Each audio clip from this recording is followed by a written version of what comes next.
Hi hello नमस्कार.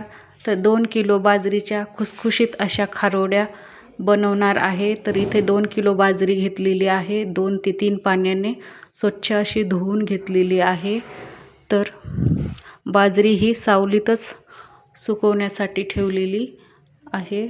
तर ही 2 ते 3 तास सुकून घेतली. थोडंसं ओलसरच असले की मिक्सरमधून याची जाडसर भरड काढून घ्यायची, थोडी अशी जाडसर. तर ही सर्व बाजरी मी मिक्सरमधून काढून घेते.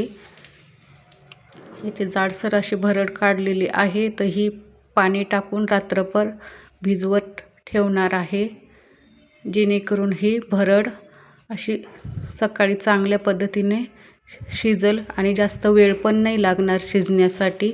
तर इथे बाजरी सकाळी यामधलं पाणी वरचं काढून घेतलेलं आहे. तर हे बाजरी आणि दोन्ही सारखंच प्रमाण घ्यायचं, जेणेकरून असं पातळ वगैरे होणार नाही. तर इथे 1 वाटी लसूण आणि अर्धी वाटी तीळ घेतलेली आहे. थोडंसं तेल टाकून पातेल्यामध्ये जिरं टाकून घेतलेलं आहे आणि लसूण टाकून घ्यायचं. थोडंसं पाणी टाकायचं म्हणजे करपणार नाही. तर यामध्ये मोजून घेतलेलं पाणी टाकून घेतले.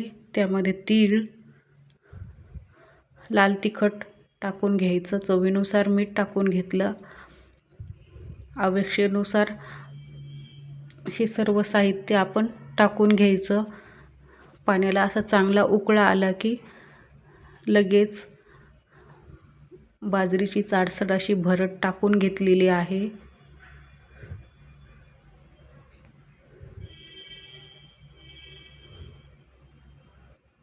असं थोडंसं ढवळून घ्यायचं, जेणेकरून हे व्यवस्थित शिजल्या जाईल. तर अगदी हे असं रात्रभर आपण भिजत ठेवलं होतं तर लवकरच हे बाजरीचं भरड शिजल्या जातं.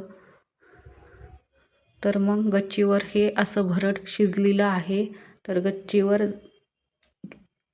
थोडासा पाण्याचा हात घेऊन ह्या बाजरीच्या खारोड्या अशा टाकून घ्यायच्या.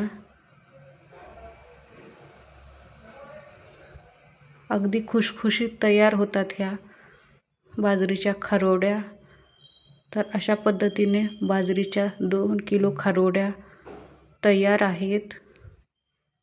एकदा नक्की बनवून बघा. या पद्धतीने अतिशय सोप्या पद्धतीने बनवलेल्या आहेत.